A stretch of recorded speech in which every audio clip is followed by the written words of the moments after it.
اور اس کرنٹ سے جس کو وہ جلانا چاہتا ہے وہ ظالم، وہ کسی وقت جھلس جاتا ہے، اور اس کے اثرات 3 جگہ ہوتے ہیں۔ سب سے پہلے نعمت پر ہوتا ہے، جس کمال، علم، خوبی میں وہ مبتلا ہو، اللہ نے دیا ہو، اس ظالم کی یہ بد اور تیر جیسی نگاہ، میزائل کی گولی، وہ اس کو جلا دیتی ہے۔ حدیث شریف میں ایک صحابی ہے حضرت سہیل رضی اللہ عنہ، وہ عرب عام طور پر کالے کلوٹے ہوتے اور وہ خوبصورت گورا چٹا تھا، گھر میں نہا رہا تھا، دیواریں چھوٹی تھی، ہاتھ ایسے اوپر ہو رہا تھا، یہ جگہ ویسی گوری ہوتی تو وہ پیچھے ایک عرب گزر رہا تھا، اس نے کئی گورے چھٹے رنگ کا انسان دیکھا ہی نہیں تھا، وہ دیکھتا گیا اور پھر چلا گیا۔ حضرت سہیل رضی اللہ عنہ جب غسل خانے سے باہر آئے تو اہل خانہ کو کہا بس آخری وقت ہے، مجھے کوئی چٹائی میں لپیٹ رہا ہے۔ مبارک وقت تھا اور حضرت خود موجود تھے، کوئی شخص دوڑتا ہوا گیا،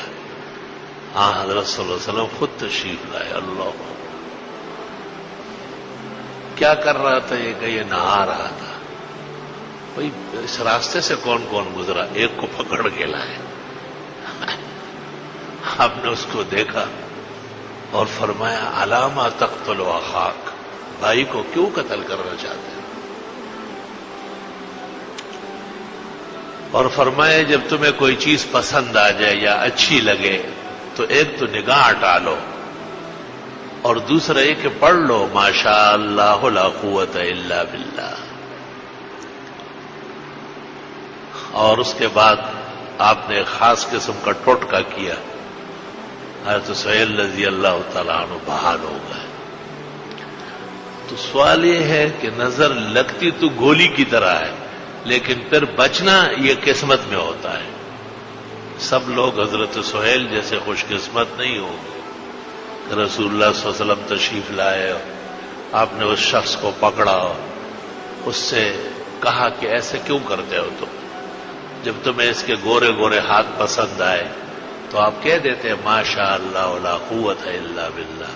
کہ سب کچھ اللہ کے قدرت کا کرشمہ ہے، انسان نہ اپنے آپ کو بنا سکتا ہے نہ کسی اور کو خوبصورت اور باکمال بنا سکتا ہے۔ بعض مفسرین نے سورۃ قلم کے اخیر میں لکھا ہے کہ رسول اللہ صلی اللہ علیہ وسلم کو نظر لگانے کے لیے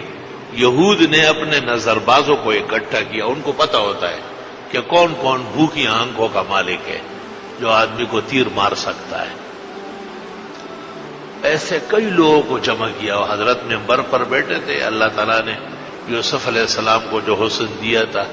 اس کو 99 درجے اور کر لے، اس کا دوہرا آپ کو دیا تھا۔ اور شمائل میں ہے کہ حضرت کے حسن کا ہر دن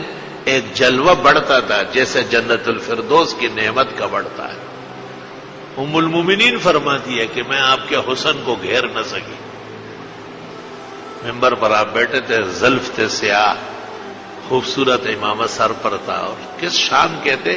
مجال ہے کہ کوئی بیان کر لے، تو وہ جو نظر لگانے والے تھے وہ سارے لائن سے کھڑے ہو گئے، وہ مسلسل نظر باز کی یہ علامت ہے، وہ نظر نہیں ہٹاتا، نظر ہٹانا یہ تو باکمال انسان کا کام ہے۔ خر اور گدھ آدمی اس بات کو نہیں سمجھ سکتا ہے کہ بھئی میری مسلسل دیکھنے سے یہ گر جائے گا۔ تو حضرت بڑے باحیات ہیں، آپ نے نگاہ نیچے کی، منبر سے آپ اترے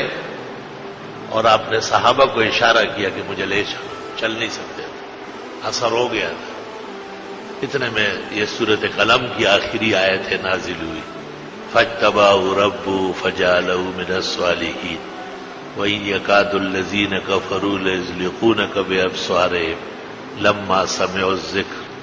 وَيَقُولُونَ إِنَّهُ لَمَجْنُونٌ وَمَا هُوَ إِلَّا ذِكْرٌ لِّلْعَالَمِينَ۔ ان آیتوں کو صبح و شام پڑھا جاتا ہے احتیاطاً، پہلے 3 دفعہ فاتحہ، 3 دفعہ آیت الکرسی،